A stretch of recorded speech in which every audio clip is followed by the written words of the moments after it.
Daily మనం ఎన్నెన్నో సాయంకాలాలు చూస్తూ ఉంటాం. కానీ ఒక మెమరబుల్ ఈవినింగ్ ఇది మాత్రం మనం కోట్ చేసుకోవాలి.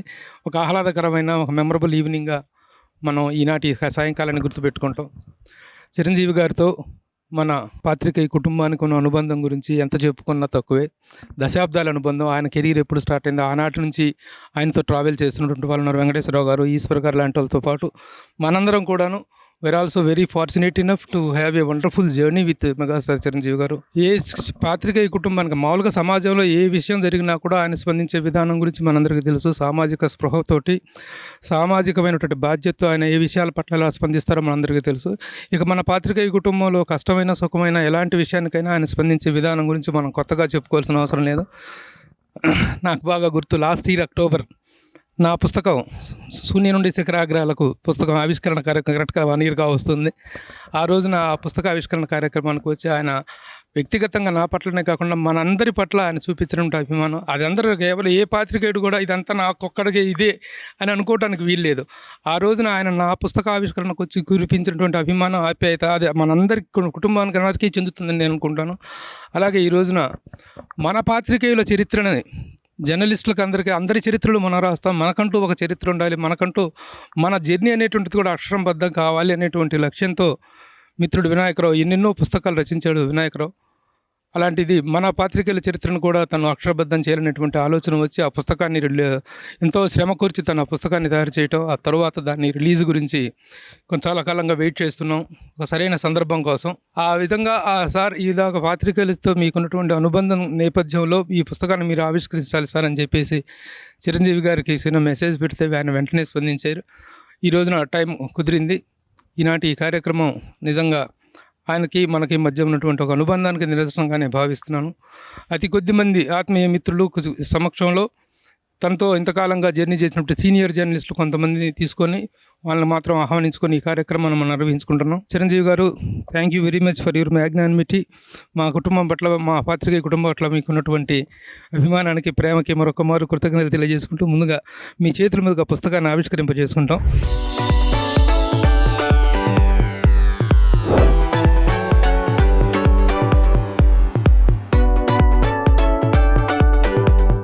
ఇప్పుడు పుస్తక ఆవిష్కరణ, పాత్రికేయ చరిత్ర పుస్తక ఆవిష్కరణ కార్యక్రమం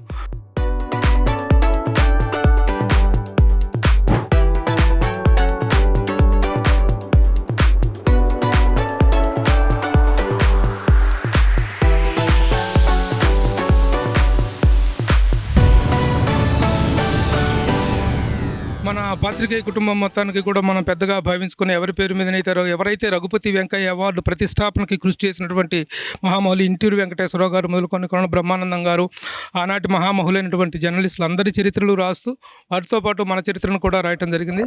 ఇలాంటి ఒక విస్తృతి కలిగినటువంటి ఒక పుస్తకానికి ఒక పరిచయం కావాలి.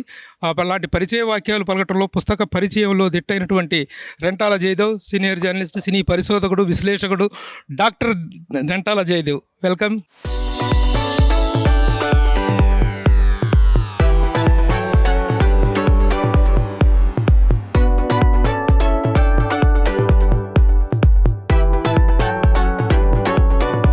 సభా సరస్వతికి నమస్కారం.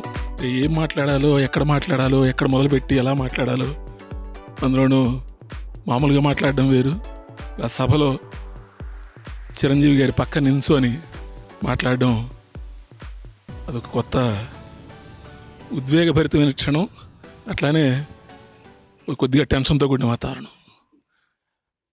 కాకపోతే 64 కళల గురించి మనం చెప్తాము. రచన, విమర్శ ఇట్లాంటివి ప్రత్యేకంగా దానిలో భాగం. 64 కళల్లో భాగంగా ఉంటూ 24 క్రాఫ్టుల్లో భాగం అవునో కాదో ఇంకా పరిశీలించుకుంటూ, పరీక్షించుకుంటూ ఉన్నటువంటి పత్రికా రచయితలకు సంబంధించిన ఒక కార్యక్రమం జరగటం, అది మెగాస్టార్ చిరంజీవి గారి చేతుల మీదుగా జరగడం అనేది ఒక పెద్ద అదృష్టం. నిజానికి అంతకుముందు ఎప్పుడో 1913లోనో ఎప్పుడో సినిమా మొదలైన దగ్గర నుంచి, దాదాసాహెబ్ ఫాల్కే దగ్గర నుంచి, ఆ తర్వాత 1931లో మనకి టాకీలు వచ్చినప్పటి నుంచి మన మొట్టమొదటి సినిమాకి 92 ఏళ్ళు పూర్తయిపోయిన తర్వాత ఇవాళ తెలుగు సినిమా పత్రికల గురించి, తెలుగు సినిమా పాత్రికేయుల గురించి ఎక్కడన్నా ఒక అక్షరం ముక్క రాసిందా అంటే ఈ 92 ఏళ్ల చరిత్రలో తెలుగు సినిమా గురించి ఎంతో మనం రాశాం, కానీ మన గురించి వచ్చింది చాలా తక్కువ. అటువంటి ప్రయత్నం ఇవాళ ఈ పుస్తకం ద్వారా జరిగింది. నిజానికి సినిమా మొదలుపెట్టిన దగ్గర నుంచి సినిమా పూర్తయిపోయి ప్రెస్ మీట్ల తర్వాత విజయోత్సవ సభలు, శతదినోత్సవ సభలు, సంవత్సరాల పాటు ఆడిన సినిమాలకి వాటన్నిటికీ కూడా వెనక ఉండే వాళ్ళ గురించి సారి చాలా సందర్భాల్లో ఒక కూరలో కరివేపాకు, కొత్తిమీరగా మారిపోయేటువంటి జర్నలిస్టులు ఉన్న రోజుల్లో, అలాంటి కాలం ఉన్న రోజుల్లో పత్రికా రచయితల గురించి పత్రికా రచయితలే రాయాల్సిన ఒక పరిస్థితి. ఎందుకంటే చరిత్ర ఇవాళ చెప్పకపోతే ఎవరికీ తెలియని రోజులు. ఇవాళ వికీపీడియాలు, యూట్యూబులు అన్నీ వచ్చేసిన తర్వాత అందులో మన గురించి మనకు తెలియనివే దానిలో కనపడుతూ ఉంటాయి. మన గురించి ఎప్పుడు మనం చేయనివి కూడా దానిలో చేసినట్టు తెలుస్తూ ఉంటుంది. అటువంటప్పుడు నిజమైన చరిత్ర మన గురించి మనం రాయాల్సిన పరిస్థితి వచ్చింది. ఆ పరిస్థితిని ఎప్పటి నుంచో దాదాపుగా ఒక 10-15 ఏళ్లుగా ఉన్న కళ వినాయకరావు గారికి, అది ఈ పుస్తకంలో కనపడుతుంది మనకి. వి శాంతారాం ఒక సందర్భంలో నిన్ననే ఏదో వెతుకుతుంటే కనపడింది. 1937లో ఆయన ఆద్మీ సినిమా రిలీజ్ అయినప్పుడు ఒక special supplement times of India వాళ్ళు వేశారు, 6 పేజీల స్పెషల్ సప్లిమెంటు. నిన్న ఏదో వెతుకుతుంటే కనపడితే అందులో నాకు కొన్ని వాక్యాలు బాగా అద్భుతంగా అనిపించాయి. ఆయన రాశాడు, వి శాంతారాం రాశారు, ఎంత గొప్ప సినిమా తీసినా, ఎంత గొప్ప కళాసృజన చేసినా దాని గురించి మెచ్చుకునేవాళ్ళు, చెప్పేవాళ్ళు, సరైన పద్ధతిలో దాన్ని ప్రజలకు అందించేవాళ్ళు లేకపోతే అది నిష్ప్రయోజనం అవుతుంది. ఆ ప్రయోజనాన్ని చేకూర్చేవాళ్ళు పాత్రికేయులు. సో క్రిటిక్స్కి అంత గొప్ప విలువ ఉంది అని చెప్పేసి ఆయన రాశారు. రాస్తూ దానిలో మనకు కూడా ఒక చిన్న విషయం చెప్పారు. క్రిటిసిజం అనేది కన్స్ట్రక్టివ్ క్రిటిసిజంగా ఉండనివ్వండి, దాన్ని కళని చంపే క్రిటిసిజంగా ఉండనివ్వకండి అని నేనన్నమాట కాదు. 1937లో ఆద్మీ సినిమా రిలీజ్ అయినప్పుడు రాసిన వి శాంతారాం గారు రాసిన, మనందరూ గొప్పగా చెప్పుకునే వి శాంతారాం గారు రాసిన మాట. అప్పటి నుంచి ఇప్పటికీ కరెక్ట్గా 1937-38 ప్రాంతంలోనే మన తెలుగు సినిమాలో పత్రికలు, అంతకుముందు సినిమాల గురించి రాసిన తెలుగు సినిమా పత్రికలు ఆరంభమైనాయి. ఈ పుస్తకంలో 1938-39 ప్రాంతంలో మొట్టమొదటి తెలుగు సినిమా పత్రిక ఏది అనే చర్చ దగ్గర వినాయకరావు గారు మొదలుపెట్టారు. అప్పుడు మొదలైనటువంటి 38-39లో మొదలైనటువంటి తెలుగు సినిమా జర్నలిజం ఇవాళ 2023 దాకా అప్పటి ఇంటూరి వెంకటేశ్వరరావు గారు, అప్పటి కమలాకర కామేశ్వరరావు గారి దగ్గర నుంచి మొదలు పెడితే ఇవాల్టి యూట్యూబుల్లో మనం చూస్తున్నటువంటి కొత్త తరం దాకా చాలామంది గురించి తనకు చేతనైనంతలో ఒక 4 ఏళ్ల పాటు శ్రమించి ఈ పుస్తకం తీసుకొచ్చారు.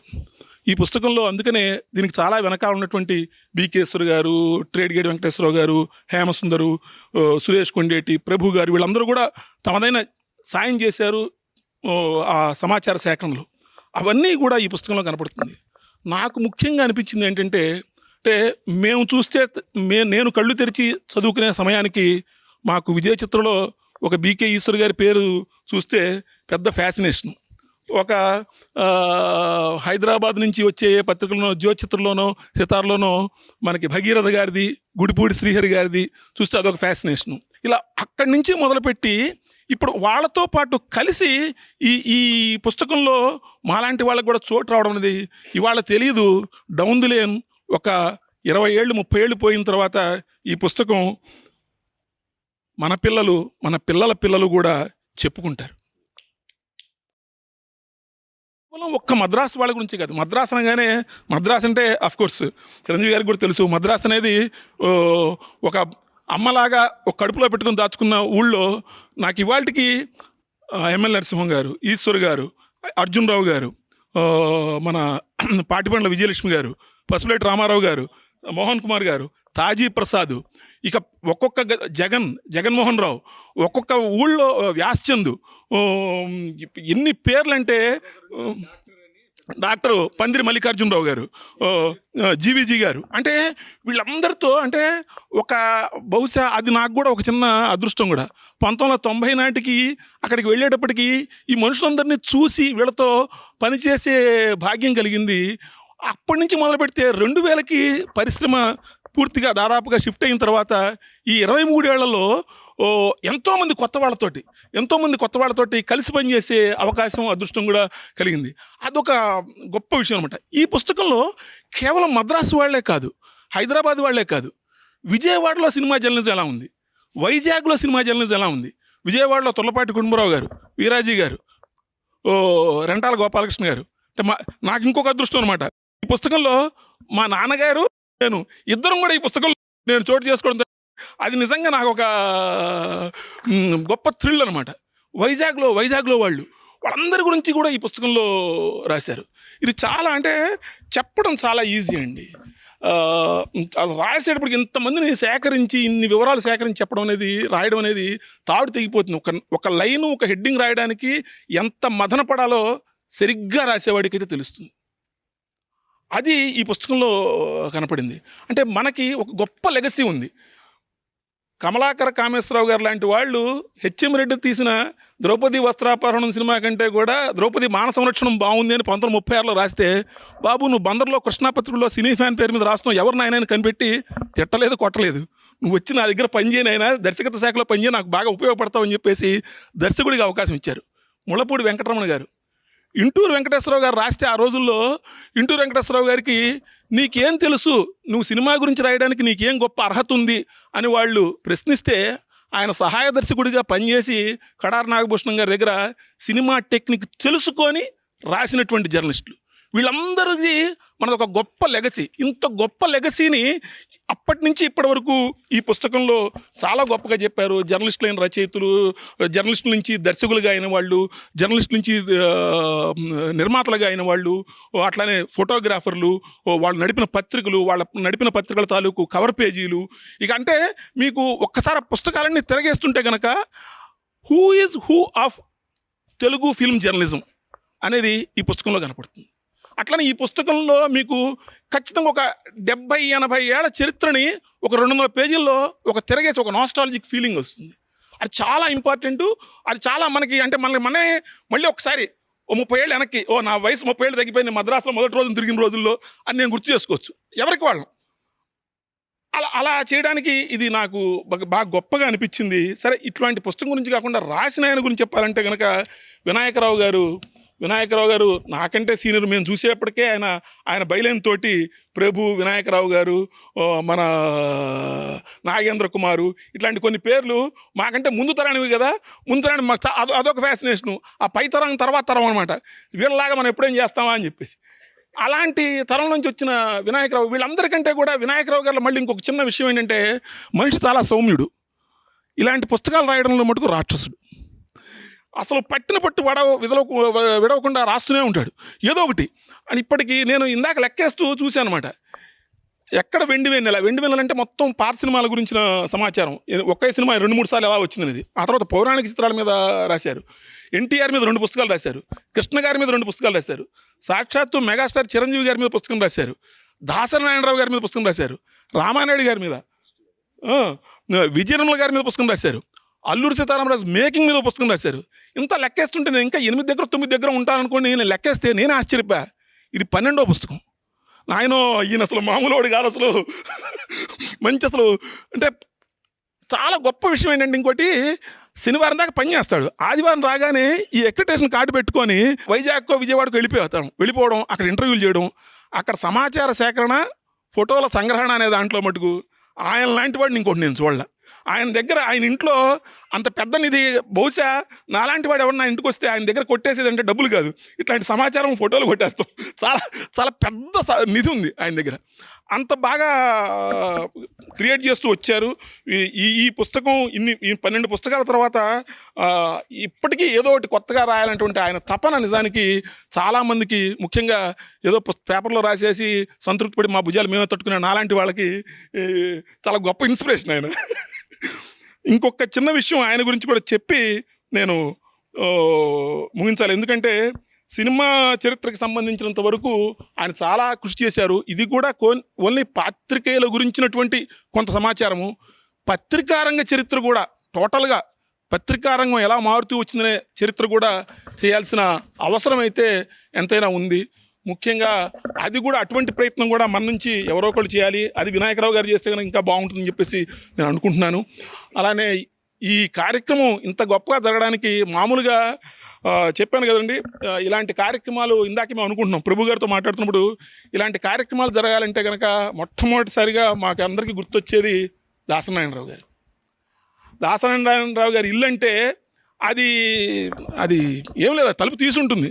ఎవరైనా ఏ క్షణమైనా ఏ టైంకైనా తలుపు కొడితే వెళ్ళిపోవచ్చు అవచ్చది. అంటే పరిశ్రమలు అందరికీ, ఒక్క పాత్రికేయులకైనా కాదు, అర్ధరాత్రి అయినా అపరాత్రి అయినా ఎవరింటికి వెళ్ళి తలుపు తట్టి మన సమస్య చెప్పుకోవచ్చు అంటే దాసనారాయణరావు గారి పేరు చెప్పేవాళ్ళం. దాసనారాయణరావు గారు వెళ్ళిపోయిన తర్వాత ఆ లోటు ఎప్పటికీ తీర్చలేనిది. ఆ తర్వాత మనం ఎవరి మీద ఆధారపడచ్చు, ఎవరికి మనం చెప్పుకోవచ్చు అంటే the one and only Chiranjeevi గారు. అందులో నాకు ఎటువంటి సందేహం లేదు. నాకు తెలుసు ఇవాళ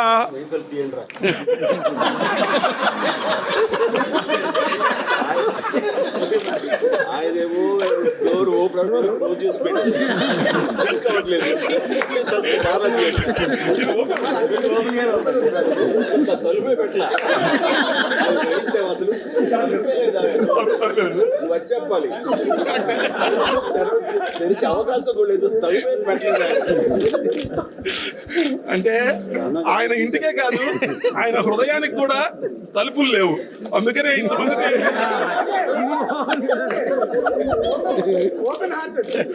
ఇది కాంప్లిమెంట్ అనుకోవట్లేదు, చెప్పి పొడుస్తున్నాడు. అడ్వాంటేజ్ ఎంతో ఉంది, ఇబ్బందులు కూడా లేవు. నేను నిజానికి ఇంకో మాట కూడా చెప్పాలంటే, I must confess my self here. నేను చిరంజీవి గారి అభిమాని కాదు. నేను చిరంజీవి గారి నటనకు అభిమాని. ఎందుకంటే చిరంజీవి గారి మంచు పల్లకి చూసినప్పుడు మొన్న ఒక 20-25 రోజుల క్రితం నాకు ఆ క్లైమాక్స్ చూసినప్పుడు అంటే నేను ఇప్పుడు ఇవాళ ఆయన వచ్చారని ఆయన దగ్గర నించున్నానని నేను మాట్లాడటం లేదు, ఆత్మార్థకంగా చెప్తున్నాను. ఇటువంటి నటుడు కదా మనకు కావాల్సింది, ఇటువంటి నటుడు కదా మనం చూడాల్సింది, అంటే మనం తలెత్తుకొని చూడాల్సింది. ఆయన మంచు పల్లకి కావచ్చు, ఆయన మంత్రి గారి వియ్యంకుడు కావచ్చు, ఆయన స్వయం కృషి కావచ్చు, ఆయన రుద్రవీణ కావచ్చు. నేను చెబుతున్న సినిమాలు ఏవి కూడా ఆయనకి తెలుసు నేను ఎందుకు చెప్తున్నాను. ఆయన విజేత కావచ్చు, ఆయన చక్రవర్తి కావచ్చు, నేను గ్యాంగ్ లీడర్లు చెప్పడం లేదు. అటువంటి సినిమాలు చూసినప్పుడు నాకు ఇప్పటికీ గుర్తు, విజేత సినిమా లక్ష్మీ ఫిలిమ్స్ వాళ్ళు బెజవాడ పీడబ్ల్యూడి గ్రౌండ్స్లో పెద్ద సభ పెట్టారు సద్యోత్సవానికి. ఆ ఇన్విటేషన్ మా ఇంట్లో చాలా రోజులు ఉండేది. విజేత 100 days ఇన్విటేషన్ అనమాట. అంటే అటువంటి సినిమాలు చేసిన నటుని చూసినప్పుడు, వాళ్ళ నటన చూసినప్పుడు, అఫ్కోర్స్ నాకు ఊహ తెలిసేటప్పటికీ ఎన్టీఆర్, ఏఎన్ఆర్ వీళ్ళందరూ పెద్ద హీరోలు, కృష్ణ గారు వీళ్ళందరూ పెద్ద, సోమరావు గారు వీళ్ళందరూ పెద్ద హీరోలు అయినా కూడా నేను ఎదుగుతున్నప్పుడు మాతో పాటు సైమల్టేనియస్గా ఒక గెలుపు గుర్రం, మన జాతి గర్వపడే ఒక గెలుపు గుర్రం మనతో పాటు వెళుతూ ఉండడం అనేది ఒక గొప్ప ఫీలింగ్. ఆ ఫీలింగు నాకు చిరంజీవి గారిలో, అందుకనే నాకు చిరంజీవి గారి కంటే కూడా చిరంజీవి గారు నటన నాకు ఆయనకి వీరాభిమాని నేను. ఆ తర్వాత ఇంకొక చిన్న విషయం కూడా చెప్పాలి, స్వాత్కర్ష కాకపోయినా కూడా ఈ మధ్యకాలంలో గడిచిన ఒక 6-7 ఏళ్ళుగా I became a mega fan of Chiranjeevi గారి వ్యక్తిత్వం. పసుపులేటి రామారావు గారు దాసరి గారి పుస్తకం వేసినప్పుడు, ఆ పుస్తకం వేసిన రిలీజ్ ఫంక్షన్ రోజున నాకు తెలుసు పసుపులేటి రామారావు గారు ఏ పరిస్థితుల్లో ఉన్నారో, ఎంత కష్టపడి ఆ పుస్తకం వేశారో. పార్క్ హయత్లో కింద చేస్తే సార్ మర్చిపోయి ఉండొచ్చేమో, అంటే ఎంతోమంది ఉంటారు.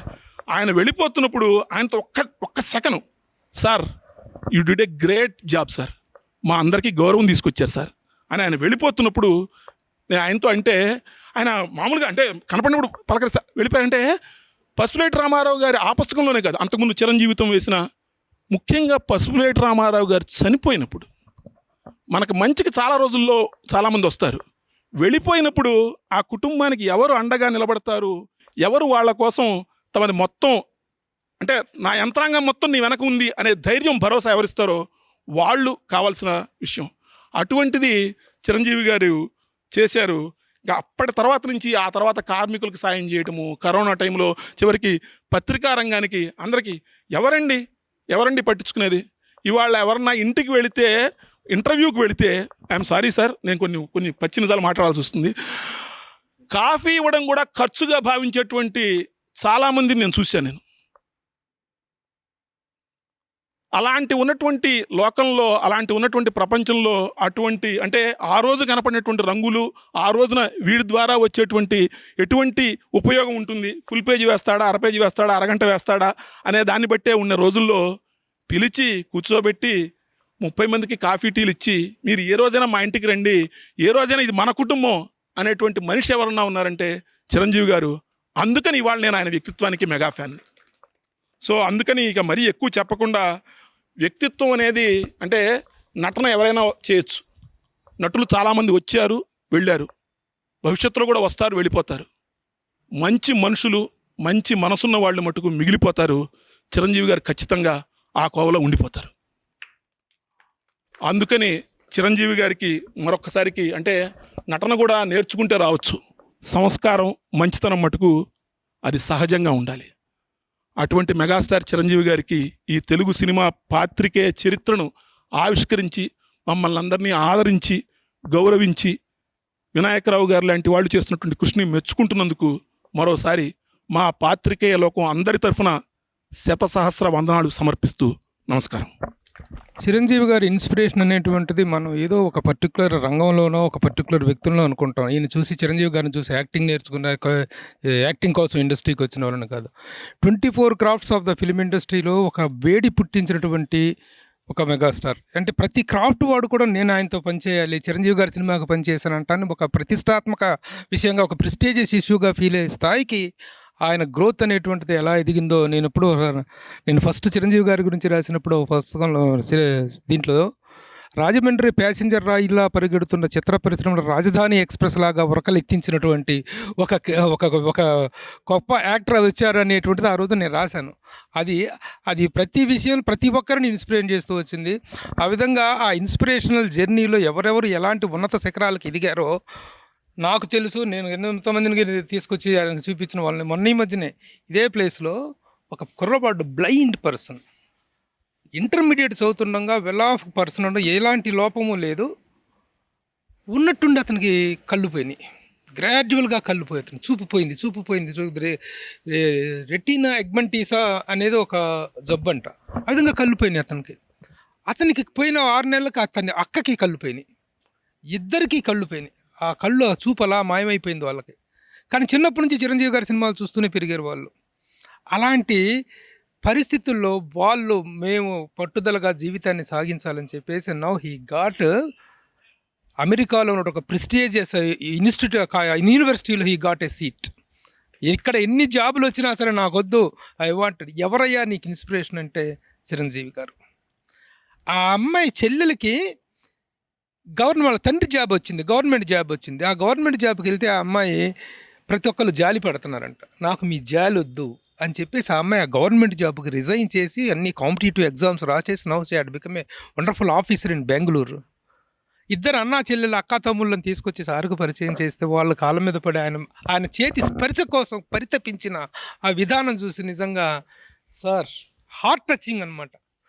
చిరంజీవి గారు వదలలేకపోయారు వాళ్ళ ఇద్దరిని చూసి. ఆ అబ్బాయి ఈరోజు అమెరికాలో ఉన్నాడు. ఆ విధంగా ఎంతోమంది ఎన్నెన్నో రంగాల్లో ఆయన ఇన్స్పిరేషన్ తోటి ఆయన దీంతో దిగుతున్నారు. నా సంగతి నేను చెప్పుకోవాల్సుకుంటే అసిస్టెంట్ డైరెక్టర్గా సినిమా ఇండస్ట్రీకి వచ్చాను దాసనారాయణ గారి దగ్గర 4-5 సినిమాలుగా పనిచేసిన తర్వాత ఇది ఇక ఖాళీ వస్తుంది, ఫుడ్కు బట్టిని కొట్టేటువంటి పరిస్థితి. ఇదే కృష్ణానగర్ రోడ్ల మీద తిరుగుతుండే వాళ్ళం మేము ఫ్రెండ్స్. ఎలాగనుకుంటే టైంలో శివరంజనిలో రిపోర్టర్ పోస్ట్ ఖాళీ ఉందంటే దాసనారాయణరావు గారిని ఎవరో చెప్తే వెళ్ళి అడిగాను. అడిగితే ఆయన అవకాశం ఇచ్చారు. జర్నలిస్ట్గా 1988 మేలో నేను జాయిన్ అయ్యాను. ఆగస్టులో చిరంజీవి గారి బర్త్డే వస్తే చిరంజీవి గారి బర్త్డేకి ఒక ఆర్టికల్ రాయమన్నారు. జమునా రాణి అండ్ అల్లాని శ్రీధర్ అతను వీక్లీ ఎడిటర్ రాయమంటే ఇద్దరికి 2 ఆర్టికల్స్ రాసి పంపిస్తేస్తే నేను రాయనయ్య బాబోయ్, నాకు చిరంజీవి గారి గురించి తెలియదు. మనం చిరంజీవి గారి గురించి ఇప్పుడు మనం ఇంత ఆప్యాయంగా చూసుకుంటున్నాం. ఆ రోజున ఆంధ్రప్రదేశ్లో యూత్ మొత్తం ఉర్రూతలూగిపోతున్నటువంటి రోజులు అవి. చిరంజీవి గారి పేరు చెప్తే 88, 86, 87, 80 ఆ ప్రాంతంలో అంటే ఒక జనరేషన్ అలా ముందుకెళ్తున్నటువంటి రోజులు అవి. ఆ రోజుల్లో అంత బిజీలో ఆయన ఎవరి ప్రభు ఇతను అడ్రస్ కావాలి నాకు అని చెప్పి లెటర్ రాస్తే ఆ లెటర్ చూసి మన మీడియాలో అందరూ షాక్ అయిపోయే చిరంజీవి గారు లెటర్ రాశారంట. అంటే ఆ రోజున నేను ఎంజాయ్ చేసిన ఆ కిక్కే నన్ను జర్నలిజంలో ఇన్నాళ్ళు కొనసాగేలాగా చేసింది. ఎస్, ఆ విధంగా ఎంతోమంది ఎన్నో విధాలుగా ఆయన నుంచి సార్ ఈ సినీ పాత్రికేయ జీవితంలో కూడా మేము కొన్ని విషయాలు మీకు ప్రస్తావించుకోవాలి సార్. ఈ సందర్భం ఎలాగో మన కుటుంబం కాబట్టి మాకు మెయిన్ స్ట్రీమ్ జర్నలిజంలో నుంచి కొన్ని సందర్భాల్లో కొన్ని అవమానకరమైనటువంటి పరిస్థితులు మేము ఫేస్ చేస్తున్నటువంటి సందర్భాలు అనమాట. ఎందుకంటే సినిమా వాళ్ళకి ఏదో వీళ్ళు ప్యాంపర్ చేస్తుంటారు, సినిమా వాళ్ళ గురించి ఆహావోహోలు భజనలు తప్ప వీళ్ళు క్రిటిసిజం రాయరు అనేటువంటిది, ఏమి క్రిటిసిజం మాట్లాడరు అనేటువంటి ఒక అపనిందని ఒక చిన్న చూపును మేము చూసుకున్న సమయంలో నేను మొదటి నుంచి ఒకటే వాదిస్తున్నా. We are here not to look into somebody's bedroom, into their personal life, into their personal affairs. Chiranjeevi గారి సినిమాలు బాగలేనప్పుడు మనం రాయలేదా? చిరంజీవి గారి సినిమాలు ఫెయిల్ అయినప్పుడు కొన్ని సందర్భాల్లో మనం విమర్శించి దాని గురించి చెప్పాంగా, నిర్మోహటంగా చెప్పాంగా. ఆయన తీసుకున్నారుగా, పాజిటివ్గా తీసుకున్న సందర్భాలు ఉన్నాయి. ప్రతి సినిమాని మనం ఆకాశానికి ఏమి ఎత్తేలాగా అద్భుతంగా ఉన్న సినిమాల గురించి రాసాం. కాకపోతే మనం ఎప్పుడు చెప్పేది ఏంటంటే సినిమాలు ఫెయిల్ అయ్యారు కానీ చిరంజీవి గారు ఎప్పుడు ఫెయిల్ అవ్వలేదు. That is the point to be accepted. That is to be accepted. అంతేకాని కొన్ని సినిమాలు ఫెయిల్ అవటం కామన్ మ్యాన్. అలాంటి వీటిని కూడా మేము చేసుకొని మేము ముందుకెళ్తుంటాం తప్ప సినిమా జర్నలిజం అనేటువంటిది ఒక ఎంటర్టైనింగ్ జర్నలిజం, ఎంకరేజింగ్ జర్నలిజం, ప్రోత్సాహాన్ని కోరుకునేటువంటి జర్నలిజమే తప్ప ఇక్కడ రంధ్రాన్వేషణలకు ఎవరినో పర్టికులర్గా ఇచ్చేయటం కోసం, కార్నర్ చేయటం కోసం చేసేటువంటి జర్నలిజం కాదు. ఒక సందర్భంలో చిరంజీవి గారు ముఖానికి రంగేసుకుని, మెగాస్టార్ ముఖానికి రంగేసుకుని 8 నెలలైంది, కారణాలపై సూపర్ హిట్ విశ్లేషణ అని చెప్పి నేను ఒక ఆర్టికల్ రాశా. అప్పటికి చిరంజీవి గారు ఒక గ్యాప్ తీసుకున్నారు. కొన్ని సినిమాలు వరుసగా ఇదవుతున్న టైంలో ఒక గ్యాప్ తీసుకున్నారు. ఆ రోజున నేను ఆర్టికల్ రాస్తే చిరంజీవి గారు హిట్లర్ ఓపెనింగ్లో ఒక మాట చెప్పారు 96. అప్పుడు చిరంజీవి గారు ఒక మాట చెప్పారు. ఆ ఆర్టికల్ నేను రాసిన ఆర్టికల్ని పట్టుకొని చాలామంది చాలా పత్రికల్లో రాశారు. మళ్ళీ ఈ యాంగిల్లో రాశారు, ఈ కోణంలో రాశారు. రాస్తే ప్రభు ఒక హెల్దీ దీనికి ఇచ్చారు. నేను గ్యాప్ తీసుకున్నానంటే చిరంజీవి పని అయిపోయింది, చిరంజీవికి సినిమాలు లేవు, ప్రొడ్యూసర్స్ లేరని చెప్పి రాసేటువంటి జర్నలిస్టులు ఉంటారు. అలాంటిది we have started a wonderful trend Prabhu అని చెప్పి హిట్లర్ ఓపెనింగ్లో పబ్లిక్ మీడియాలో చెప్పారు చిరంజీవి గారు. అన్నపూర్ణ స్టూడియోలో ఓపెనింగ్ జరిగినప్పుడు చెప్పారు. So this is the way we travel with the film industry. ఇది కాదు తప్ప ఎవరి వ్యక్తిగత జీవితాల్లోకి వెళ్ళి తుంగి చూడడం అనేటువంటి ఇలాంటి మనం ఎప్పుడు బ్యాడ్ ప్రాక్టీస్ చేయలేదు. అది లేదు. అది లేనందుకు మనల్ని చిన్న చూపు చూస్తున్న వాళ్ళు ఉన్నారు. But we don't care. మనం ఏంటనేటువంటిది ఒక దీని గురించి this is the journalism related to the art and heart, అంతే తప్ప నాట్ పర్సనల్ విషయాల గురించి కాదు. ఇండస్ట్రీ సమస్యల గురించి రాయాల్సి వచ్చినప్పుడు రాయలేదా? మన కాలం కథం తొక్కింది. ఆ రోజున ఇండస్ట్రీ ఈ రోజుకి షిఫ్ట్ అయ్యే రోజుల్లో అద్భుతంగా సమస్యల గురించి రాసాం, ఇండస్ట్రీ లోటుపాట్ల గురించి రాసాం. కాబట్టి we always feel our journalism is very proud and very heartful అని మేము చెప్పుకోగలం సగర్వంగా. అలాంటి చరిత్రను మిత్రుడు మనందరి చరిత్రకి ఒక అక్షరూపాన్ని ఇచ్చినందుకు really personally very very thankful to మనందరి on behalf of all of us. సరే, ఎంతోమందిని బాబు మీ చరిత్ర రాస్తాం, మీరు పుస్తకం పంపించండి బాబు అంటే కూడా పాపం దానికి రెస్పాండ్ అవ్వాలి. అది ఎవరి ఇదిలో వాళ్ళు ఉంటారు, మెసేజ్లు పెట్టేడతాను. ఏది ఏమైనా ఈరోజు నా పుస్తకం అనేటువంటి అక్షరబద్ధం ఈ చరిత్ర అంతా కూడా ఒక పుస్తక రూపంలో రావటం మనందరం కూడా ఈ కృషిని, వినాయకరావు గారి కృషిని అభినందిస్తూ ఈనాటి ఇంత మెగా ఈ రిసెప్షన్కి, ఈ మెగా స్పందనకి నీ సమాధానం ఏంటో, నీ స్పందన ఏంటో తెలియజేయి. ఆహ్లాదకరమైన ఈ కార్యక్రమంలో మెగాస్టార్ ఇంట్లో ఈ కార్యక్రమం జరగటం నిజంగా చాలా ఆనందంగా ఉంది. మీరందరూ వచ్చేందుకు ధన్యవాదాలు. అలాగే పెద్ద మనసుతో చిరంజీవి గారు అంగీకరించి వాళ్ళ ఇంట్లోనే ఈ ఫంక్షన్ నిర్వహించడం అనేది నిజంగా నేను మర్చిపోలేని విషయం. ధన్యవాదాలు సార్.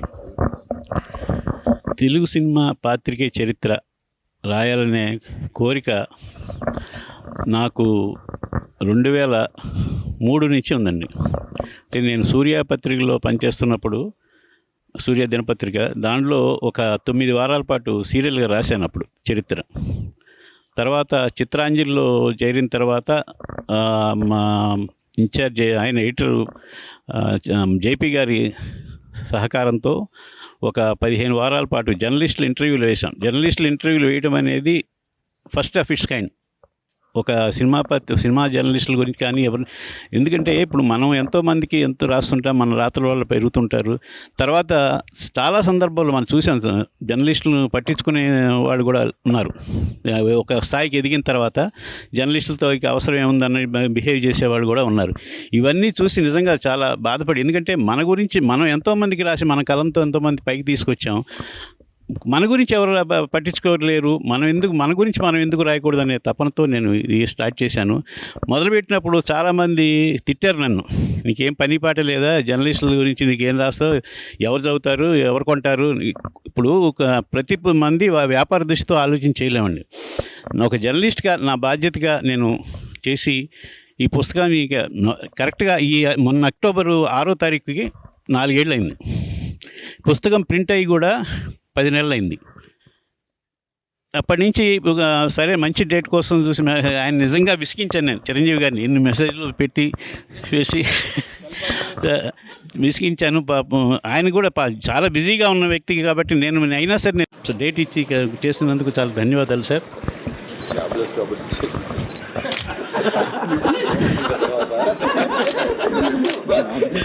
అప్పుడు 9 నెలలు ఖాళీ అయితే ఎంత విశేషం రాశారు. ఇప్పుడు 9 సంవత్సరాలు పని చేయకపోతే అసలు ఏం తప్పించారు. ఇక ఈ 3 ఏళ్ల కాలం అంటే ఈ పూర్తి చేయడానికి 3 ఏళ్ళు నిజంగా నేను ఎంత మదనపడ్డానో. ఎంతోమంది మెసేజ్ మన జర్నలిస్ట్ ప్రతి మిత్రుడికి నేను మెసేజ్ పెట్టాను. ఎందుకంటే భారతదేశంలోనే ఇలాంటి ప్రయత్నం మొదటిసారి, అది నేను గర్వంగా చెప్పగలను. ఆ క్రెడిట్ నాకే దక్కాలని ఒక ఆశతోనే ఇది నేను స్టార్ట్ చేశాను. నిజంగా దీనిలో నా ఆశ కూడా ఉంది. అయినా సరే మనం చెయ్యాలి, మనం లేకపోయినా సరే మన పేరు ఉండాలి. మన జర్నలిస్ట్గా నేను ఇంతకాలం 35 ఏళ్ల పాటు జర్నలిస్ట్గా ఉన్నందుకు ఏదో మన కంట్రిబ్యూషన్ ఏదో ఉండాలనే ఉద్దేశంతో ఈ మొదలుపెట్టాను. చాలా ఇబ్బందులు పడ్డాను. ఈ టైంలో నాకు చాలా మానసికంగా ఉన్నప్పుడు నాకు 2 సపోర్ట్గా నిలిచారండి. ఒకడు మా మిస్సెస్, ఇంకో వ్యక్తి బీకే ఈశ్వర్ గారు. వాళ్ళిద్దరూ నిజంగా ధైర్యం చెప్పి ముందు నడిపించారు. అలాగే ట్రేడ్ గైడ్ వెంకటేశ్వరరావు గారు కూడా, ఆయన కూడా మొదటి నుంచి ఈ ప్రాజెక్టులో ఉండి ఇలా చేద్దాం ఎన్ని చేద్దామని ఉంటే నిజంగా 2 చేతులు పెట్టి నడిపించారు. చెరువు చేయి పట్టుకుని వెంకటేశ్వరరావు గారు, ఈశ్వర్ గారు నన్ను నడిపించారు. అది ఇంతవరకు వచ్చింది. ఇక నేను ఈ పుస్తకం రాసిన తర్వాత ఒకటే డిసైడ్, నేను ఇప్పుడు 12 పుస్తకాలు రాశాను. కానీ పరిశ్రమ తరఫున కానీ అటు ప్రభుత్వం తరఫున కానీ నాకు ఎలాంటి గుర్తింపు లేదు. ఎందుకు నేను అందుకనే ఈ పుస్తకం తర్వాత పుస్తకాలకు రాయకూడదని ఒక డిసిషన్ తీసుకున్నాను. ఎందుకంటే గుర్తింపు లేనప్పుడు అంటే ఇప్పుడు నేను చేయాల్సింది చేశానని అనుకుంటున్నాను. ఇలాంటి గుర్తింపు లేనప్పుడు మనం ఎందుకు ఇది చేయాలి? ఆరోగ్యాన్ని పాడు చేసుకుంటూ ఆదివారం వస్తే నేను జనరల్గా ఎలా అయితే ఫ్యామిలీతో గడుపుతారు, నేను ఓళ్ళు తిరిగేవాడిని. రెంటాల్ గారు చెప్పినట్టు శనివారం రాత్రి బస్సు ఎక్కి విజయవాడ, వైజాగ్, మద్రాసు ఎక్కడికి వెళ్ళి ఆదివారం అంతా ఉండి మళ్ళీ ఆదివారం నైట్ సోమవారం డ్యూటీలో చేశాను. అట్లా చేశానండి. అయినా సరే నాకు ఒకసారి మనసులో చాలా బాధ అనిపిస్తుంది. అందుకనే ఇక ఒక నిర్ణయం తీసుకున్నాను. మీరు మానేస్తాను ఇంకా ఇదే ఆఖరణం ఎవరికి నచ్చలేదు.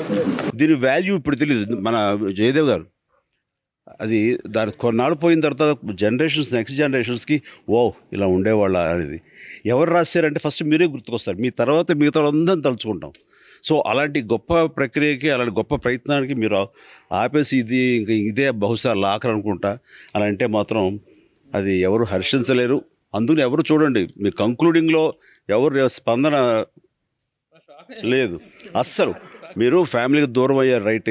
ఇంకా నేను ఈ పొజిషన్లో అంటే నేను ఎన్ని సంవత్సరాల పాటు పండగలకి, పబ్బాలకి, ఆదివారాలకి, వాటికి పిల్లలకి దూరం అయ్యి నేను ఉన్నాను, ఎలా పనిచేశాను, అవుట్డోర్లు అంటే ఆ టైంలో నాకు ఈ ఫీలింగ్ వచ్చిందనుకోండి, నేను నా పని మీద ఫోకస్ పెట్టేవాడు కాదు.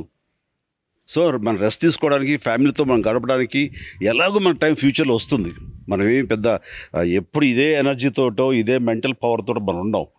ఏదో రోజున కొంచెం సడలుతుంది, సడన్ రోజున అప్పుడు రెస్ట్ తీసుకోవచ్చు. బట్ ఈ టైంలో మీరు తిరుగుతారు, ఇలాంటివి సేకరిస్తారు, ఇలాంటివి రాయాలి, మీరు ఇంకా రాస్తారు.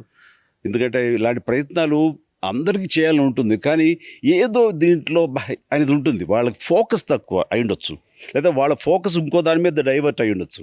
బట్ ఎందుకు మీకు థాట్ వచ్చిందో, ఎందుకు ఇలాంటి పుస్తకాలు రాయాలి, ఒక్కొక్క వ్యక్తుల గురించి ఈ చరిత్ర ముందు తరాలకు తెలియజెప్పేలాగా నేను పొందుపరచాలని ఎందుకు అనిపించిందో అది మీరు మాత్రం సాధించగలరు. అంటే నా వరకు నేను స్పీచ్ మొదలు పెట్టాను అర్థంతరంగా లేదు, ఇస్తాను మళ్ళీ ఇచ్చేస్తాను నీ కెమెరా. నువ్వు మళ్ళీ నాకు కరెక్ట్ నా గురించి చెప్పే నాకు మైకింగ్. సో ఈయన దగ్గర ఉన్న మెటీరియల్, ఫోటోగ్రాఫ్స్ కానివ్వండి, నాకు సంబంధించినటువంటి బోల్డ్ అన్ని ఇవి నా దగ్గర లేవు. చూసిన తర్వాత పుస్తకంలో ఇవన్నీ కలిపి ఎంత అద్భుతమైన ఆస్తి ఇది మనకు ఉండాలి అంటూ మనవాడు కూడా పంపించారు. అది అన్నీ నాకు ఇవ్వు అని చెప్పేసి నేను అతని దగ్గర అడిగి ఆ హార్డ్ డిస్క్ నా దగ్గర ఉంచుకున్నాను, చాలా జాగ్రత్తగా ఉంచుకున్నాను. అది ఫ్యూచర్లో ఎలా ఉపయోగపడుతుందో నేను చెప్పలేను, కానీ అది ఉండాలి. సో అలాంటి గొప్ప ప్రయత్నాలు చేస్తున్న మీరు అలా వద్దు, ఒక మంచి మాట చెప్పి మీరు మైక్ తనకి ఇవ్వండి.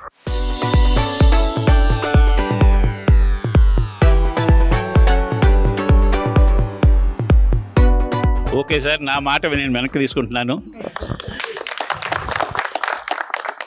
ఈ కార్యక్రమం ఇంత బాగా జరగడానికి మొదటి నుంచి మా బావ ప్రభు ఎప్పుడూ నా వెంటే ఉంటాడు. వాడు ఈ పుస్తకంలో మొదటి నుంచి వాడు కూడా ఉన్నాడు. ఈ కార్యక్రమం ఇంత బాగా జరగడానికి డిజైన్ చేసిందంతా వాడికి ప్రత్యేక ధన్యవాదాలు. ఇందాక నేను వెల్కమ్ చెప్పినప్పుడు నేను అన్నాను, we are going to enjoy a wonderful evening, a memorable evening అని. అది అనుక్షణం నిజం చేస్తున్న చిరంజీవి గారికి కృతజ్ఞతలు. పాత్రికేయ మిత్రులారా, డియర్ ఫ్రెండ్స్, ఒక్క విషయం నేను మీకు చెప్పాలి. ఒకరోజు రాత్రి నాకు 8 గంటల ప్రాంతంలో ఒక ఫోన్ వచ్చింది, ల్యాండ్ లైన్ ఫోన్ తీశాను. ప్రభు నేను చిరంజీవి, సార్ ఏంటి సార్ ఈ టైంలో, మన ఫోటోగ్రాఫర్ బాబ్జీ చనిపోయాడు కదా, తన ఇల్లు ఎక్కడో తెలుసా నీకు అని అడిగారు నన్ను. తెలుసు సార్, మా ఇళ్ళ దగ్గరలోనే సార్ అన్న. ఒకసారి రాగలవా అంటే నేను ఆ టైం బయలుదేరి స్కూటర్ వేసుకొని వచ్చాను. వస్తే ఆ కారులో నన్ను ఎక్కించుకొని తీసుకెళ్ళి ఇంటి దగ్గర తీసుకెళ్ళి రాత్రి 8:30, 9:30 అయిపోయింది కృష్ణానగర్లో. ఇప్పుడు I'm talking this about 20 years back, 22 years back. తీసుకెళ్ళిపోయి ఆ తల్లిని కలిసి ఆవిడని ఓదార్చి ఒక 50,000 రూపాయలు ఆ రోజుల్లోనే ఆవిడ చేతిలో పెట్టి, టేక్ కేర్ అమ్మా, ఏదైనా ప్రాబ్లం ఉంటే నాకు చెప్పండి, ప్రభు విల్ టేక్ కేర్ అని చెప్పేసి ఆయన చెప్పి పంపించిన ఆ రోజు నేను మర్చిపోగలనా? Real I never forget that. ఒక సందర్భంలో జొన్నలగడ్డ కిషోర్ ఎక్కడ ఇందిరానగర్ కాదు, రామ్నగర్లో ఒక మారుమూలైన కాలు పెడతానికి కూడా లేనటువంటి ఒక హాస్పిటల్లో పడి ఉంటే సురేష్ కొండెట్టి తీసుకుని వచ్చాడు. ఆ తర్వాత నేను వెళ్ళాను.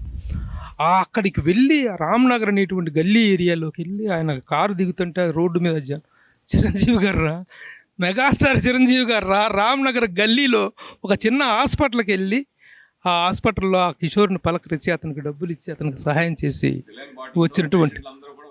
వచ్చేసారు. ఆ సెలైన్లు అలా తగిలించుకొని అలా వచ్చారు జనం అందరూ కూడా. అలాంటి సందర్భాలు ఎన్ని అది మన పాత్రికేయ కుటుంబంతో చాలామందికి జరిగినటువంటి ఇదనమాట. దట్ ఈస్ అందుకే నేను మనం ఏది మాట్లాడినా అది అతిశయోక్తి కాకూడదు, అతిశయోక్తి కాదు. నేను మన చిరంజీవి గారికి బర్త్డే రోజున ఒక చిన్న గ్రీటింగ్ పంపిస్తూ ఒక చిన్న ఇది పంపించాను, మీకు చెప్తా వినండి. C stands for Chiranjeevi and Chiranjeevi stands for charity. ఇందులో ఏమైనా అతిశయోక్తి ఉందా, అబద్ధం ఉందా? Chiranjeevi stands for charity, caring, comfort, courtesy, charisma, credibility, challenge, confidence, cooperation and for cinema. Chiranjeevi stands for all these Cs. ఇందులో ఏదైనా అతిశయోక్తి ఏమీ లేదు. Everything related to his profession and to his individuality, ఆయన వ్యక్తిత్వానికి, ఆయన చక్కని వ్యక్తిత్వానికి సంబంధించినటువంటి విషయమే తప్ప ఏ అతిశయోక్తి మన రాయలా.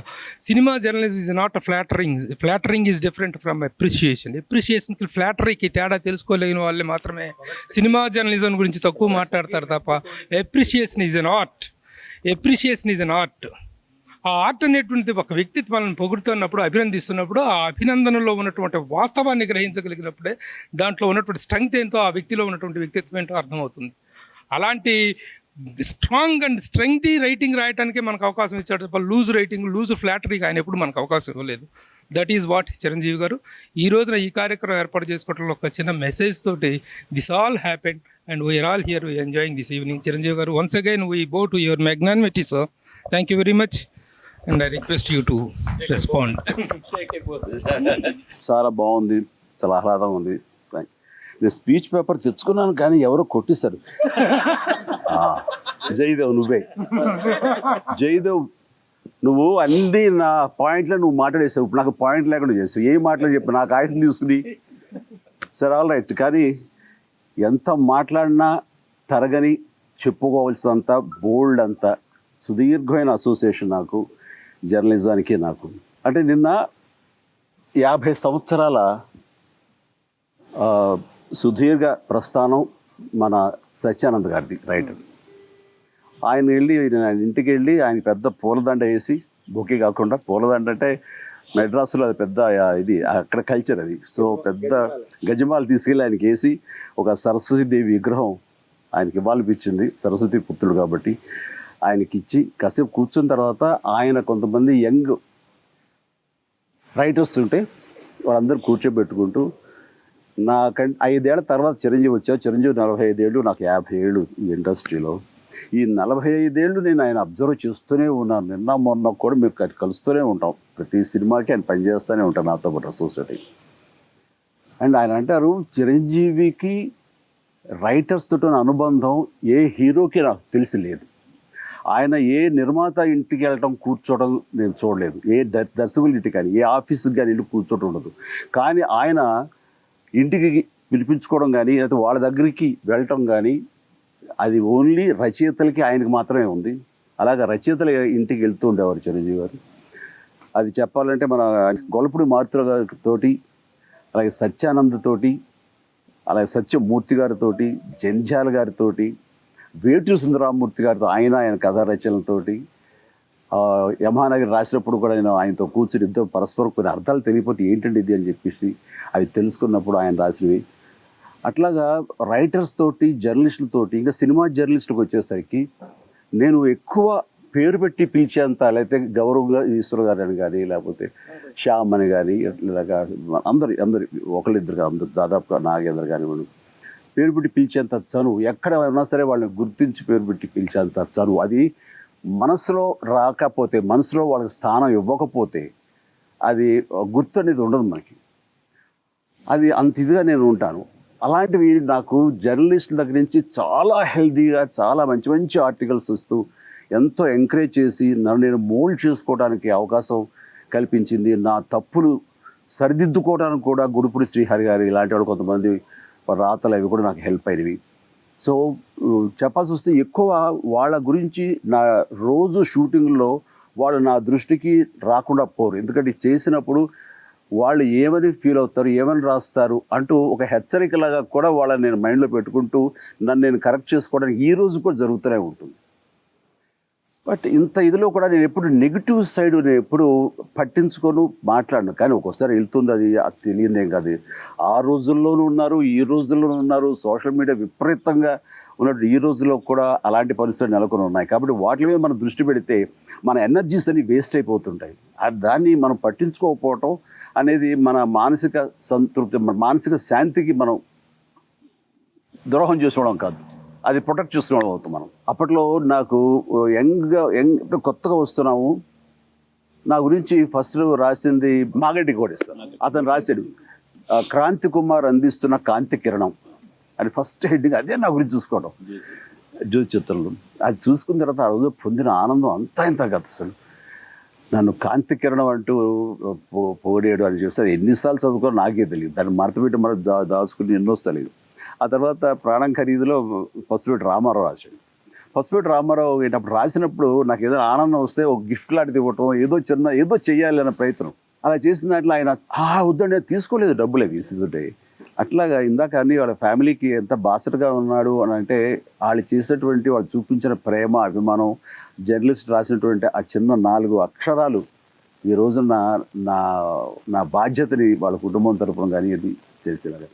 అంటే పసుపేట రామారావు గుర్తుకొచ్చింది కాబట్టి అదే రామారావు నా మీద రౌడీ అల్లుడు సినిమా టైం లోపల సమయంలో ఆ రోజు నాకు చాలా హెల్ప్ చేశాడు. ఎక్కడ ఒంగోలు నుంచి రైతులు తీసుకురావడానికి వాటికి ప్రసాద్ బాబుతోటి చేసినప్పుడు ఆ రోజు ఎముడికి మొగుడు అదే ఎముడికి అదే ఎముడికి మొగుడు 150 సినిమాలు చేసి కన్ఫ్యూషన్ అండి.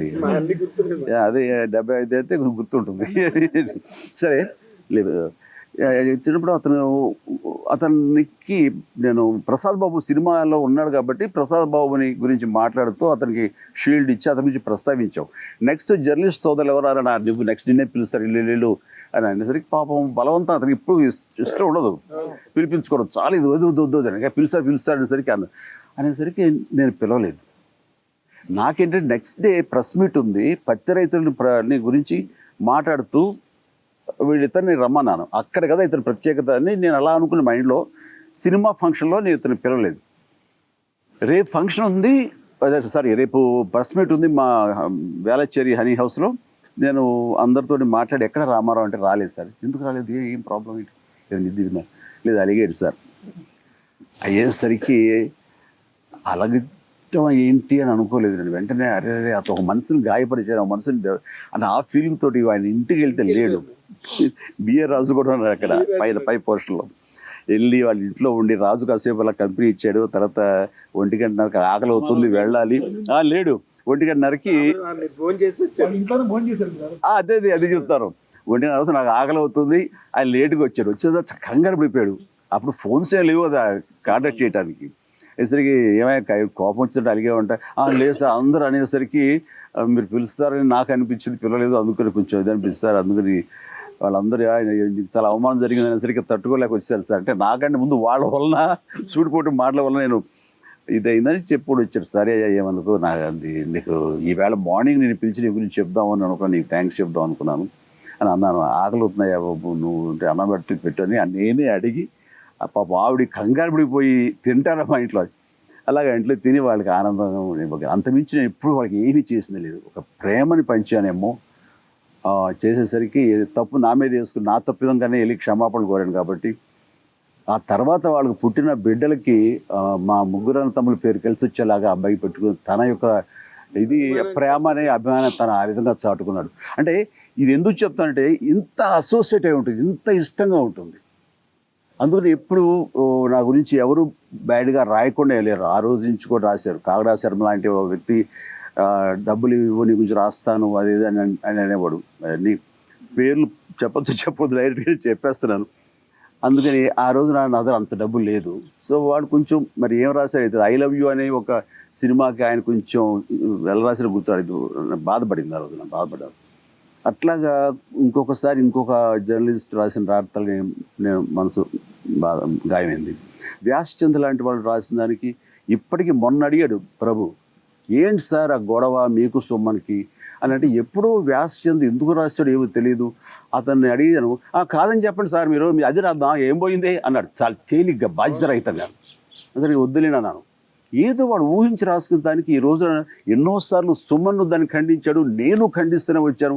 మొన్న ఇతను అడిగితే ఏమయ్యా ఎన్నిసార్లు చెప్పాలి ప్రభు దీనికి చిరాకు వస్తున్నా కాదు అని నాకే విసుగు వస్తుంది. మీ ఇద్దరు కలిసి నేను ఇప్పుడు చూస్తే కనుక మొన్న ఆగస్టులో అతని బర్త్డేకి నేను మొన్న మెసేజ్ పెట్టాను నా ఫోన్ నుంచి అతనికి, అన్నా థ్యాంక్స్ అన్నా నిన్న. సో అంటే జర్నలిస్టు ఆ కలం బలం ఎంత ఇదిగా ఉంటుందంటే మీరు హాని చేస్తే ఆ మస్తిష్కం నుంచి పోదు, అది ఆ భావం పోదు. బయట మేము వెరబాటం ఎన్నిసార్లు చెప్పుకున్నా సరే అది బూదులో పన్నీర్లాగా ఉంటుంది అది. కాబట్టి బాధ్యత కలిగి పెన్ను మీద రాయాలి, పెన్ను పెట్టాలి. సో అంత పవర్ఫుల్ మీది, అది మైండ్ నుంచి పోదు. ఇప్పటికీ అది అలా అనిపిస్తూనే ఉంటుంది. అంటే మొన్న సరిగ్గా వెనక ఒక తొట్టుపాటుతోటో కంగారుతోటో ఎంతూజియాజంతోటో ఒక జర్నలిస్టు స్పీచ్ సగం ఉండంగానే స్టార్ హాస్పిటల్లో నేను ముందస్తు జాగ్రత్తలు తీసుకుంటే రాకుండా చేసుకునేవాళ్ళం. అలాంటి జాగ్రత్త నేను తీసుకున్నాను కాబట్టి రాదు, లేకపోతే ఏమో అని అంటే వచ్చింది, దాన్ని నేను కరెక్ట్ చేసుకున్నాను, ఎర్లీగా డిటెక్ట్ చేసుకున్నాను అని రాస్తే ఎంత అయిపోయింది. అది నన్ను హర్ట్ చేయడం కాదు. సో ఒక రకంగా చెప్పాలంటే నన్ను ప్రేమించే వాళ్ళందరూ కంగారు పడిపోయారు ఆ మాట విని. ఎన్ని ఫోన్లు ఎన్ని చేస్తారంటే తల్లడిల్లిపోయారన్నమాట. చాలా చిన్న మాట. వెంటనే నేను ఎంతగా స్ట్రాంగ్గా స్పందించానంటే, మళ్ళీ వెంటనే స్పందించకపోయినా, స్ట్రాంగ్గా చెప్పకపోయినా, స్ట్రాంగ్గా స్ట్రైక్స్ చేయకపోయినా సరే అది చాలా ఇదిగా ఉంటుందని దాన్ని చాలా సీరియస్గా తీసుకున్నాను. సో అది వెంటనే నేను దాన్ని should correct straight the records అనిపించింది. అందుకు నేను ఆ విషయం చూస్తాను. సో అది కరెక్ట్ అయిన అవగాహన లేక అయింది. సో అందుకని అయినా సరే అది మైండ్లో ఎక్కువ పెట్టుకుని నేను ఎప్పుడు ప్రేమించేది, నేను ప్రేమనే ఇవ్వాలనుకుంటాను. అండ్ పెద్దలు ఉంటే వాళ్ళని గౌరవించాలనుకుంటాను. మొన్న చాలా పెద్ద ఆయన వార్తలు ఎప్పటికీ లాస్ట్ పేజ్ రాస్తారు కదా మన ప్రకాశం గారు, వాసిరెడ్డి ప్రకాశం గారు. ఎన్నిసార్లు ఆయన ఇంటికి వెళ్ళాను, ఈ మధ్య కాలంలో ఆయన ఇంటికి వెళ్ళాను. నువ్వు దగ్గర నుండి ఆయన మన ఇంటికి తీసుకొచ్చినప్పుడు ఆయన నా పెద్ద బిడ్డ, నాకు అలాగా మంచి జరిగితే వాళ్ళ ఇళ్ళకే వెళ్ళిపోతాను నేను. ఎలాంటి బేసిజం ఉండదు నాకు. సో అదేంటంటే గౌరవం. అది ఆ గౌరవం ఉన్నప్పుడు నేనేంటి అని అనిపించదు నాకు. నేను వెళ్తాను. నేను వెళ్ళకపోయినా సరే వెళ్ళాల్సిన బాధ్యత కూడా నాకు లేదు. కానీ వెళ్ళటం అనేది నా తృప్తి కోసం వెళ్ళటం, ఆ జర్నలిజానికి నేను గౌరవించుకోవడం అనేది నాకు ఎనలేని సంతృప్తి. రైటర్స్ పట్ల నాకు ఉన్నట్టు, రచయితల పట్ల నాకు ఉన్నటువంటి గౌరవం అది. అంటే నేను భాష నేను ఒక నేర్చుకోలేదు. అంటే నేను పుస్తకాలు పెద్ద చదివింది లేదు, ఏం లేదు. ఏదంటే మన జొన్న విత్తులతో కూర్చోవటం, లేకపోతే జంధ్యాల గారితో కూర్చోవటం, ఇలాంటి వాళ్ళతో నేను కూర్చున్నప్పుడు వాళ్ళ భాష, వాళ్ళ ఇది అవన్నీ నేను తీసుకుని చేస్తాను. అది నేను వరుసగా ఇక్కడ మాట్లాడినప్పుడు బ్రహ్మానందం అంటాడు, ఏమంటే మేమేదో విద్యార్థికులు అనుకుంటాం, మేము అలా చేసి మేము పండిట్స్ అనే ఫీలింగ్ తోటి మీరేంటండి ఇది, మీరు ఇంత ఇదిగా అసలు ఎక్కడెక్కడ లేని పదాలను వాడతారు, అప్రతిహతంగా అంటారు, ఒక్కోసారి మా ప్రాంగణంలో అలాంటి జరగవయ్యా అంటారు, మా కాంపౌండ్లో అనొచ్చు కదండి అంటే ఇలాంటివి అంటారేంటి, నాకు తెలియదయ్యా అంటారని ఆ టైంకి వాళ్ళతో మాట్లాడినప్పుడు అవన్నీ కలిపి ఎక్కడో ఉండుంటాయి, నిక్షిప్తమై ఉంటాయి. గబుక్కు నేను అది అదే ట్రబుల్. సో ఏమైనా పొందుపరిచి ఉంటారా, ఎంబీడ్ అయ్యి అంటారు, ఇంగ్లీష్ వాడకూడదు అన్నది నాకు ఇది. సో అలాంటివి ఉంటాయి, అవి పాప పోతాయి ఆ సమయానికి. సో అలా జరుగుతుంటుంది అని. సో అంటే వాళ్ళ ప్రభావం నా మీద ఎంత ఉంటుంది అంటే, నా భాషని కరెక్ట్ చేసుకోవడానికి, నా నటనని కరెక్ట్ చేసుకోవడానికి, రచయితలు జర్నలిస్టులు అయితే వాళ్ళతో కూర్చొని నేను సంభాషించడం, టైం స్పెండ్ చేయడం అనేది నాకు ఎనలేని తృప్తి, ఎనలేని ఎడ్యుకేషన్లో నేను ఫీల్ అవుతుంటాను. అంటే నేను నేర్పడం కాదు, నేను నేర్చుకోవటం కోసంగానే వాళ్ళతో సంభాషించడానికి ఇష్టపడతాను. ఇట్లాగా సరే ఇవన్నీ ఇలా జరుగుతుండగా నేను ఎంత ఇంపార్టెన్స్ ఇస్తాను ఏంటి అనే దాని మీద, ఇంత ఇంపార్టెన్స్ ఇస్తారు కదా, నేను ఇన్ని పుస్తకాలు ఇది రాస్తాను, మీరు వచ్చి ఆవిష్కరించండి మీరు అన్నప్పుడు అక్కడ అబ్బా మళ్ళీ ఎవరితో చేయించుకోవచ్చు కదా వినాయకరా, నువ్వు ఎన్ని నువ్వు చేయి, ఇవన్నీ కూడా నేను చేయాలా చెప్పు, దీని వెనకాల నీకు ఏ సహాయం కావాలి చెప్పు, ఎంతైనా ఏ లెవెల్కైనా నేను చేస్తాను, ఏ రకంగా కావాలి చేస్తాను, స్పాన్సర్స్ లేకపోతే కనుక నేను ఒక స్పాన్సర్ అవుతాను అంటే అది కాదండి, అది చేసుకోవచ్చు అండి, మీరు చేస్తే కనుక అది కొంచెం విస్తృతంగా దాని ప్రచారం లభిస్తుంది, అది అనో లేకపోతే దానికి వాల్యూ వస్తుందనో అంటాడు. కాబట్టి నేను చూసాను. బట్ ఏం చేసినా సరే కూలంకషంగా లోతుల్లోకి వెళ్ళి ఆ కంటెంట్ వాల్యూ ఉండేలాగా పిక్చర్స్ని సేకరించడం కానివ్వండి, మ్యాటర్ రాయటం కానివ్వండి నిజంగా చేయగలుగుతాను. జర్నలిజము ఆ పూటకి ఆ నెలకి పబ్బం గడుపుకోవడం కోసం, లేకపోతే ఏదో ఉద్యోగం చేయాలి కాబట్టి ఉద్యోగం చేయటం కాకుండా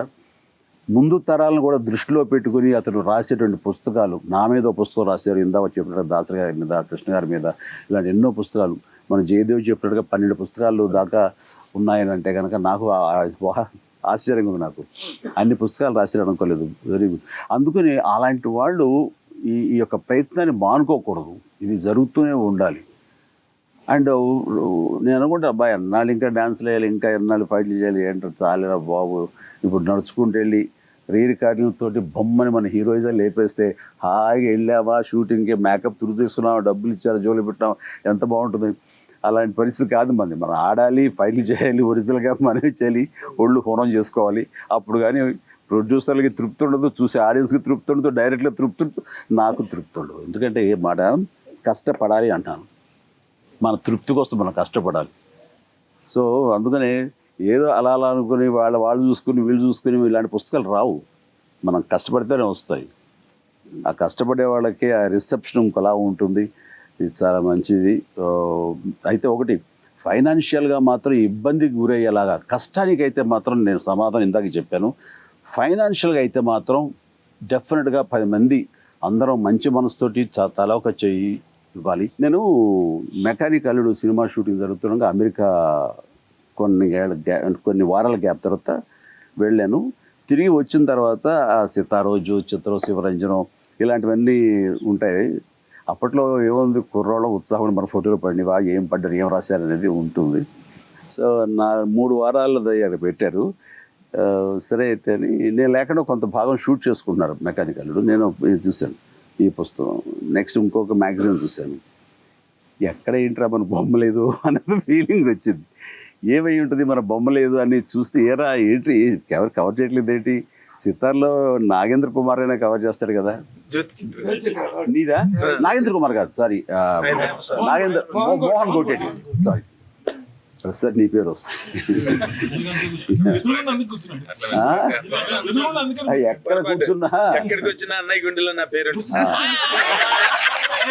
అలాగే భక్త ప్రహ్లాద తండ్రి పేరు ఏంటి, ఆయన మనసులో కూడా ఉంటుంది. ఎప్పుడు దొరుకుతాడో చంపేద్దాం ఆ రకంగా అనుకోవచ్చు. చూసా ఇక్కడ కూడా తనకి ఇచ్చాను, మా శ్రీహరితో పోల్చాను తనని, నేను రాక్షసుడిగా పోల్చుకుంటాను. రాదయ్యా నాకు, నేను మిమ్మల్ని అంటాం. సరే అయితే అయిన తర్వాత ఎందుకు లేదు ఏంటి అని అన్నాను. అన్ని మ్యాగజైన్లు ఆ 2-3 వారాలు ఏంటి నాకు చాలా ఆశ్చర్యం. ఎక్కడో ఎంతో కూడా కవరేజ్ వస్తుంది, పైగా సినిమా జరుగుతుంది కదా అని.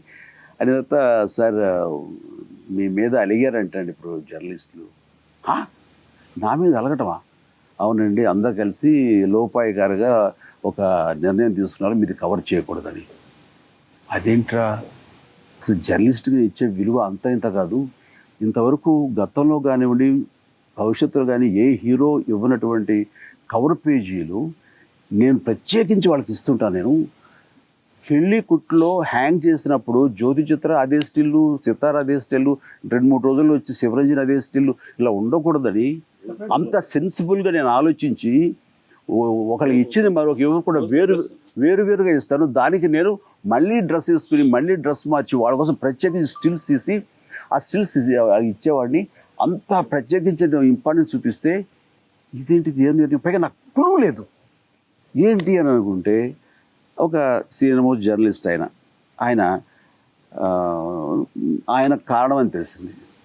అయిన తర్వాత ఓకే ఏంటంటే కారణం, లోపల నాగేశ్వరరావు గారు ఉన్నారు, ఇంకెవరో సీన్స్ జరుగుతున్నాయి, లోపలికి వెళదామని వెళ్ళబోతుంటే నాగేశ్వరరావు గారు అన్నపూర్ణ స్టూడియోలో డిస్టర్బెన్స్ అనో లేకపోతే ఏదో ఆయన ఎవరిని అని నిర్మాత అల్లు అరవింద్ గారు ఎవరిని రానివ్వద్దు అని తలుపు వేసేసారంట. లేకపోతే ఆ రోజున హెవీ సీనియర్ జరుగుతున్నాయి. అదే డౌట్ వస్తుంది. నేను ఉండి వెళుతుండగా ఆ రోజున లాస్ట్ డే షూటింగ్ నేను వెళ్ళిపోవాలి, అలాంటి ఏదో ఉండు. ఆ రోజు జరిగిన తర్వాత నేను 3 వారాల తర్వాత పేపర్ చూసినప్పుడు నాకు తెలిసిన విషయం ఏంటంటే, లోపల ఉన్నారు, మా ఇద్దరి మధ్య జరిగే సీన్ అనుకుంటా, కవివరాయ్ జరిగే సీన్ని బయట ఎవరు క్యాప్చర్ చేయకూడదు, ఎవరు దాన్ని విని రాసుకోకూడదు. అప్పట్లో కొంచెం ఫ్రీగా వచ్చాడు అని అక్కడ ఆ విషయం ఎవరికి తెలియదు. నుండి గేట్ దగ్గర ఉండే ఒక సెక్యూరిటీ వాడు లోపల వీల్లేదు, నా పేరు సోన్స్ చెప్పాయా రమ్మంటారు, ప్లేస్ ఎవరు వెళ్ళటం వీలేదండి అని చెప్పాడు. అది నిజంగా ఇగో హర్ట్ అయి ఉంటుంది, వాళ్ళకి చిన్న అవమానం జరిగి ఉంటుంది. ఇలా అన్నారు అని ఒక మాట నాకు తెలియజెప్తే కనుక అప్పుడే ఏమనుకోద్దయా, వాడేంటి వాళ్ళని పట్టించుకోవద్దు, ప్లీజ్ రా, కానీ ఈ వార్త ఇదే రాయి, ఇంత మించి రాయకపోవాలి, ఇది కవర్ చేయకు అని చెప్తే అయిపోయేది. నాకు చెప్పకుండా అతను ఇంత నిర్ణయం తీసుకోవడమే కాకుండా తోటి జర్నలిస్టులు అందరిని కూడా ఇన్ఫ్లుయెన్స్ చేసి నా గురించి ఏ వార్త రాకుండా చేశాడు. వెరీ గుడ్, బాగుంది, మంచి నిర్ణయం తీసుకున్నావు, దీనివల్ల నష్టం నాకేమీ లేదు, ఏదైనా ఉంటే మీకు నష్టమేమో, లేదంటే వీళ్ళు రీడర్స్ ఏమైనా ఇబ్బంది పడతారేమో అని నేను చేశాను. నీ నిర్ణయం తీసుకున్న నిర్ణయం మాత్రం నువ్వు మార్చకు, ఆ నిర్ణయం కట్టుబడి ఉండు. నువ్వు అలా అని చెప్పేసి నా దగ్గర వచ్చి నా మీట్ అయ్యాను, అని నేనేమో అలాగా ఏమనుకోక నేను అంటాను. కానీ నువ్వు మాకు ఇదే నిర్ణయం తీసుకో, నీ తోటి జర్నలిస్ట్ తోటి ఇలాగే నిర్ణయం తీసుకొని నా గురించి ఏమీ కవర్ చేయదు, నాకెంతో సుఖంగా హాయిగా ఉంటుందని పెడతాను. ఇంకా అది కాదు నీకేమన్నా 30 రూపాయలు తీసుకొని బయట తిన్నపడ్డ ఒక వాచ్మెన్ గుర్క ఆపితే మీరు ఆగారు, ఆ విషయం నాకు తెలియలేదని చెప్పి నన్ను మీరు చేశారు. ఓకే, ఇట్స్ ఆల్ రైట్ అని అన్నారు. దానికి మధ్యలో అల్లు అరవింద్ గారు ఉన్నారు కరెక్ట్ గా అక్కడ జూబ్లీ హిల్స్ లో ఒక హౌస్ లో షూటింగ్ వాచ్మెన్ ఆపిడిని ఆడి మీద నా మీద తీసుకుంటే ఎప్పటికీ మా దగ్గర ఆన్సర్ లేదు, మా దగ్గర ఎవరి దగ్గర ఆన్సర్ లేదు. నేను దట్ టైం వేరే ఎడిటర్స్ చేయించేవాళ్ళు, నేను రిపోర్టింగ్ అంటే ఎవరి దగ్గర ఆన్సర్ లేదు. అందరూ ఒకసారి అయినప్పటికీ సిచ్యువేషన్ చెప్పొద్దన్నాను. మీరు సారీ చెప్పి మిమ్మల్ని తగ్గించుకోవద్దు, సారీ చెప్పొద్దు, మీరు ఈ నిర్ణయం ఇలా కొనసాగించండి, ఏం పర్వాలేదు అని అన్నాను. ఇది డెఫినెట్గా అగైన్ మేమే కాదు, అందరూ మన వాళ్ళందరూ చూసుకోవడం కాకుండా మన పిల్లలకు కూడా చూపించడమే కాకుండా ఇది గొప్ప జ్ఞాపకం, ఇది చక్కటి ప్రయత్నం చేసావు. అది definitely I wish you all the very best. ప్రతీకారంగా రివెంజ్ఫుల్గా నేను చేసిన తప్పేంటని కోపంగా మాట్లాడాను అనుకోండి, వాళ్ళు ఇంకా హర్ట్ అయిపోతారు. వాళ్ళకి రీజన్ దొరుకుతుంది, స్ట్రాంగ్ రీజను. వాళ్ళు దాన్ని అది పెట్టి పెద్ద చేసుకుంటారు. రేపు పొద్దున మీట్ అవ్వడానికి వాళ్ళు ఇబ్బంది పడతారు. వాడు రాకూడదు, సెట్ని పంపించేలాగా అవుతుంది. ఒక గల్ఫ్ శత్రుత్వం ఏర్పడుతుంది తప్ప ఇది ఉండదు. సింపుల్గా నేను ఆంధ్ర యూనివర్సిటీ ఎంఏ ఇంగ్లీష్ చేస్తున్న రోజుల్లో అప్పుడు పీటీఐ టెస్ట్కి వెళ్ళడం కోసం అని చెప్పి చెన్నై వెళ్ళి నేను ఎగ్జామ్ రాశాను. నేను కాకినాడ నుంచి రామశాస్త్రి గారు అని ఒక అతను, మేము ఇద్దరం పీటీఐకి సెలెక్ట్ అయ్యాం. ఢిల్లీ సెలెక్ట్ అయిన తర్వాత నేను మెడ్రాస్ ఉద్యోగం వచ్చేద్దాము చిరంజీవి గారి కోసం అని చెప్పి, ఎందుకంటే చిరంజీవి గారి అభిమానిగా ఇప్పుడు ఆయనలా కటింగ్ చేయించుకోవడానికి we are lower middle class family. వాడు 5 రూపాయలు అడిగేవాడు అలా కట్ చేయడానికి, ఆ స్టెప్ కట్ చేయడం కోసమని. అందుకని నేను 2 నెలకోసారి కట్ చేయించేవారు. రూపాయి ఉండి కటింగ్ గుమ్మల మీదకి పెట్టి ఆ బ్రాహ్మణ వీధిలోకి వచ్చి కట్ చేసేవారు. అన్నయ్యలా చేయించుకోవడం కోసం 5 రూపాయలు దాచుకోవడం కోసం నానా తాపత్రయపడేవాడిని అనమాట. అలాగే అందుకని నాకు మా ఊర్లో విజయనగరంలో జూనియర్ చిరంజీవి అని పేరు ఉండేది, నాకు జూచి అనేవారు నన్ను. ఆ కటింగ్ షర్ట్లు గట్టా వేసుకోవడం, అప్పారావు అని మాకు టైలర్ ఉండేవాడు, వాడి దగ్గరికి వెళ్ళి రిక్వెస్ట్ చేసి అలా కట్ చేసుకుని, ఈ ఇన్స్పిరేషన్ అంతా అంటే సినిమా జర్నలిజంకి నేను చేసిన ఆంధ్ర యూనివర్సిటీ హయ్యెస్ట్ స్టాండర్డ్ ఇంగ్లీష్లో అలాంటి చదువుకుని కూడా, బట్ వీఆర్ సో ల్యూర్డ్, ఆయన పట్ల ఆకర్షితులమై సినిమా జర్నలిజంలోకి వచ్చి, అదృష్టం ఏంటంటే ఆయన దగ్గర ఆయన అభిమానాన్ని సంపాదించుకుని ఆయనతో పాటు, ఎందుకంటే నేను ఆయన సినిమాల్లో ఉన్నప్పుడు సినిమా జర్నలిజంలో ఉన్నా, ఆయన పాలిటిక్స్లోకి వెళ్ళినప్పుడు నేను వార్తలో మన స్టేట్ బ్యూరోలో స్పెషల్ కరెస్పాండెంట్గా ఉండి అన్నయ్యతో పాటు మొత్తం ఉత్తరాంధ్ర పర్యటన అంతా నేను తిరిగా పిఆర్పి పార్టీలో. ఈ 2 సందర్భాల్లో నాకు వచ్చింది. అలాగే ఇంగ్లీష్ జర్నలిజంలో అన్నయ్య గురించి రాయగలిగాను, తెలుగు జర్నలిజంలో రాయగలిగాను. So it was a great journey with him. ఆ రోజు చిన్నప్పుడు ఏదైతే ఆయన మీద అభిమానంతో మెడ్రాస్ వచ్చేసామో, ఆ రోజు పీటీఐ ఉద్యోగం మానేసి ఆ ఆనందం కంప్లీట్గా ప్రతి కోణంలో ప్రతి దశలో అది పరిఢవిల్లి ప్రఫుల్లతమై హాయిగా అసలు ఎప్పుడు అన్నయ్య గురించి తలుచుకున్నా, అన్నయ్యని కలవనక్కల్లా అన్నయ్యని తలుచుకుంటూ నేను టైం గడిపేస్తుంటాను. అన్నయ్య ఉన్నాడు కదా ఇప్పుడు మనకి పొలిటికల్ జర్నలిస్టులు అయితే వాళ్ళకి ఒక మినిస్టర్తో సంబంధం ఉంటుంది, లేకపోతే చీఫ్ మినిస్టర్ డైరెక్ట్ కాంటాక్ట్ ఉంటుంది. మిమ్మల్ని జూచి అని పేరు ఉండేది నాకు మా ఊర్లో. అయితే జూమో అని పెట్టారు. లేదన్నయ్య, అది జూ ఆంధ్రజ్యోతి అన్నయ్య, నేను కాదు. జూ ఆంధ్రజ్యోతి. అయితే 1 మినిట్. అయితే ప్రతి మినిస్టర్తో సంబంధం ఉంటుంది, చీఫ్ మినిస్టర్ వరకు వెళ్ళగలుగుతారు వాళ్ళు. బట్ మనకి వరకు సినిమా ఇండస్ట్రీలో మినిస్టర్ అయినా, చీఫ్ మినిస్టర్ అయినా, ప్రైమ్ మినిస్టర్ అయినా, ప్రెసిడెంట్ అయినా, లోక్సభ స్పీకర్ అయినా, ఏదైనా మనకి అన్నయ్యే అన్నీ. 7 గడ అని రాసిన కణవ మహర్షి దాంట్లో శాకుంతలంలో రాసిన భర్తే ఆడదానికి 7 గడ అని ఒక మాట రాశాడు. అట్లాగా అన్నయ్య మనకు భర్త కాదు కానీ అన్నయ్యగా ఆయన 7 గడ అన్ని రకాలుగా ప్రేరణ కావచ్చు, లేకపోతే ఒక సపోర్ట్ కావచ్చు, లేకపోతే ఇలా కూర్చుని ఇంతసేపు అంత పెద్ద హీరో వచ్చి కూర్చుని మనతో నడపడం ఏంటి. It's a great glorious experience that has to be remembered for all the time to come in life. So thankful to అన్నయ్య.